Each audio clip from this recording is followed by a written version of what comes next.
Hallelujah. Ayibonge Nkosi kaNcwele. Akabonge uJesu. Haleluya Jesu.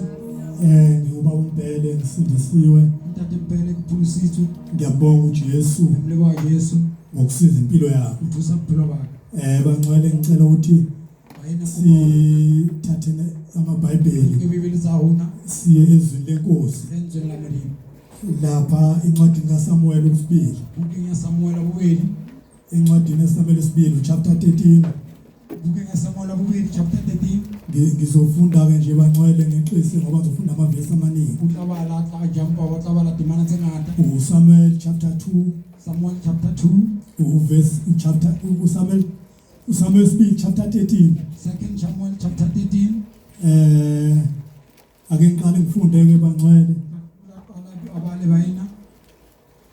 Isihloko sakhona sithi isono sika Amnoni. Isihloko sesibi sa Amnoni Nokubulawa kwakhe. hayi. Verse 1. Kwathi emva kwalokho uAbsalom indodana kaDavide wayenodade wabo obukekayo ogama lakhe linguThamari. uAmnoni indodana kaDavide wamthanda. uAmnoni wajilajileka waze wagula ngenxa kadade wabo uThamari ngokuba wayeyintombi. Kwakunganakwenzeka emehlweni kaAmnoni ukwenza lutho kuye. Kepha uAmnoni wayenomngane ogama lakhe linguJonadaba indodana kaShimeya umfowabo kaDavide. uJonadaba wayengumuntu onobuqili kakhulu. Wathi kuye, uzaceleni kanjalo wena ndodana yenkosi imihla ngemihla na? Ungengitshele na? Wathi uAmnoni kuye, ngithanda uThamari udade wabo kaAbsalom umfowethu. Wayesethi uJonadaba kuye, lala embhedeni wakho uzishaye ogulayo.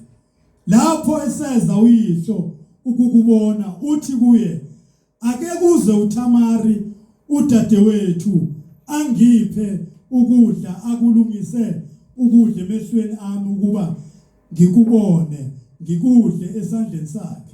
Ajampelele verse 15 bangcwele. Ajampelele verse 15 bayina.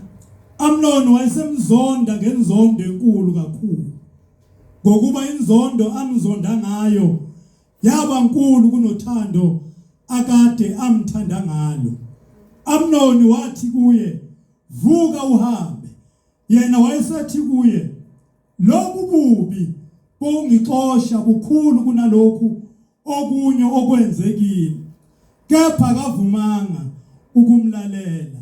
Wayesebiza inceke yakhe eyayisebenza kuye wathi, khiphela phandle lo wesifazane asuke kimi uhluthulele umnyango emva kwakhe. Verse 21. Isizile inkosi uDavide zonke lezo zinto yathukuthela kakhulu. Absalom akakhulumanga okuhle noma okubi ngokuba uAbsalom wamzonda uAmnoni lokhu ephoqile udade wabo uThamari. Sijampeni bangcwele chapter 14 verse 23.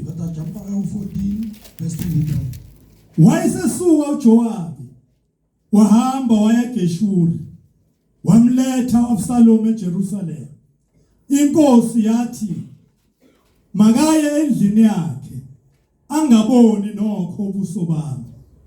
Wayeseya uAbsalom endlini yakhe akabubona ubuso benkosi. Verse 27. Absalom wazalela amadodana amathathu. Verse 28 bangcwele. Absalom wahlala eJerusalem iminyaka emibili epheleleyo engabuboni ubuso benkosi. Cela mahlasa sibongele. Amen. Ayibonge Nkosi bangcwele. La bangcwele ukuhlahlula kancane le ndaba. Ngoba yena uhlalusa kanyana indaba yena. Izwi lenkosi lithi uDavide wayegcotshiwe.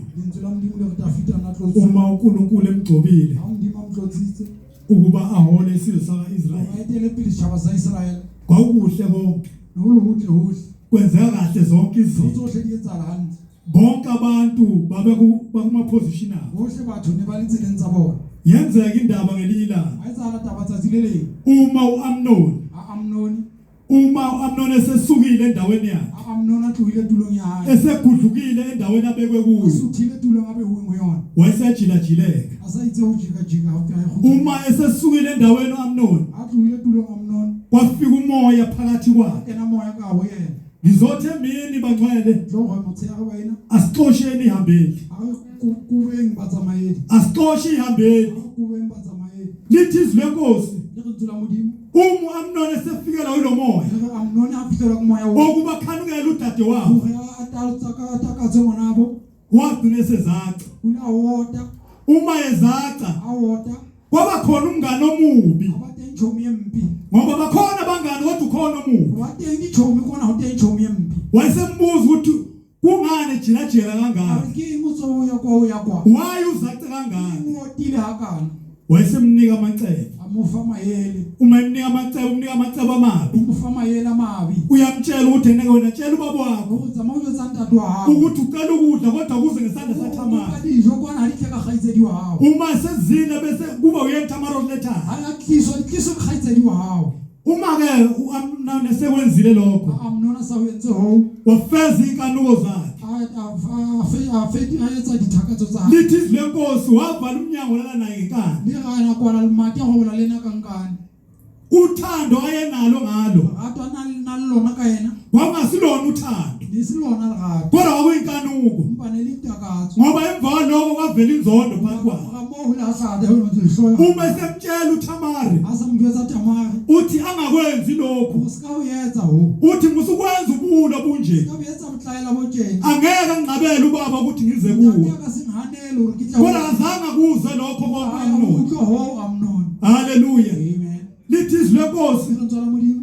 Uma Absalom esezwile. Absalom asakuyile. Ebuya emadlelweni. Atswa khona hengi. Enhlizweni yakhe. Elunge haye. Wagcwala ulaka nentukuthelo. Ngatsala mohulahala lu. Kodwa wakuvalela konke lokho. Ukwala kahara. Wathi sekuvalele ngaphakathi. Ukwaletse kahara.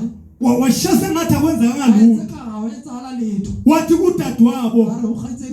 Ubumfowethu unganokane enhlizweni yakho. Kodwa sezwile ukuthi wenzeni umfowethu. Alibonga ivangeli bangcwele. Uma echiefed Amnon kuposition yakhe. Sekaqala zoshita noAbsalom. Absalom usuba namacebo enhlizweni yakhe. Usethi naye kenza idili. Uyamema uDavide nabafowabo. Uthi uDavide kuyena. Angeke usikhole sonke sizokusinda. Usiyamcela kuAbsalom. Uthi sengicela nje uthi uletha abafowethu. uDavide uyavuma. Uma sebefikile wasekhipha umbiko naye engcekweni zakhe.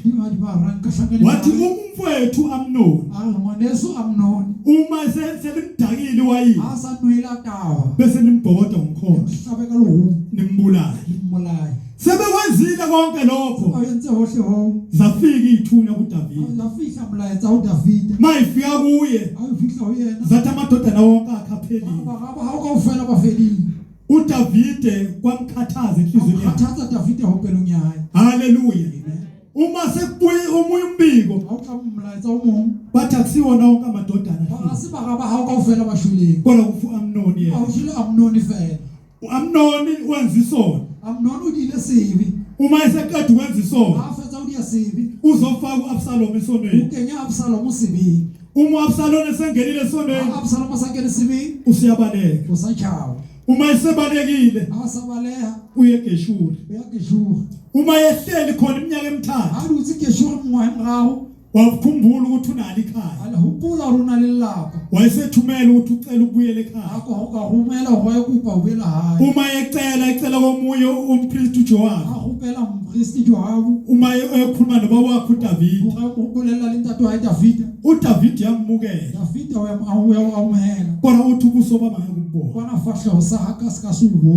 Cishe ngokwezwi lenkosi wahlala 2 years engamboni uDavide asabuyile sabona intato hayi plus 3 years plus moya mrahu engamboni eseGeshuri ana yidutsi alisiyo alGeshuri kunoma naphenduke lo mzalwane unaluka sokule mina kodwa waqhubekela phambili atswela phili waseba nombono othile abalento itseng lithi izwi lenkosi ngelilanga lelikatsatsi lilingi wame endleleni hayi matsileng uma yeme endleleni hayi mitsileng walinda bonke abantu abanamacala enkosini hayi mina bohle batho bana le mlato mreneng wasezenza umahluleli ayikeza mahluli usegudluka eposition yakhe futhi usathi wile hape position yayo uma esekuthola uDavide lokho ha ufumana David ho lithi izwi lenkosi ngenzula mudimo uDavide enhlizweni yakhe David apelung yayo wabona ukuthi inhliziyo yabantwana bakaIsrayeli abona upelo yabana baIsrael useyithengile Absalom uyirekile Absalom wayeseqoqa bonke abantu abasaphutha bohle batho wayesebalekela uAbsalom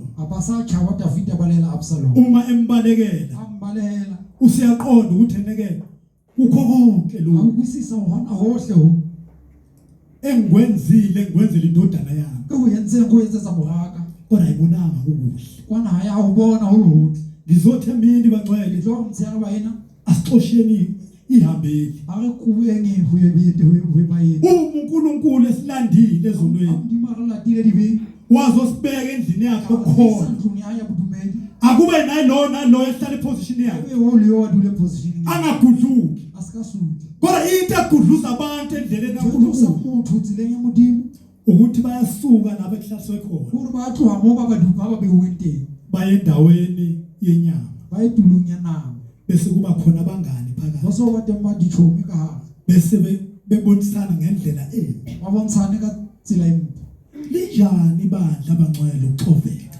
udiwan kereke bayena ho kopa ngokuthi sesigudlukile ngobani sekusuthuile sasuthi ma position uNkulunkulu asibeke kuyo position mudimo abeyile ngotso ngineqiniso bangcwele ukuthi uNkulunkulu mayisindisa asizinawo sohlala phansi nginale nete umdimo akaphulusa kana saphulusa tsudula phansi kodwa wasinika ijeni bawula refama yethu kodwa sesikhathi yini lesisikhathaza endleleni ngike serelapisa tsileni athi uPostoli Pawuli apostola Paulos ngoba begijima kahle wani welimatha hantle senthiyo ba selila phazanyiswa ke usumusibusiso ara na khotsa hlona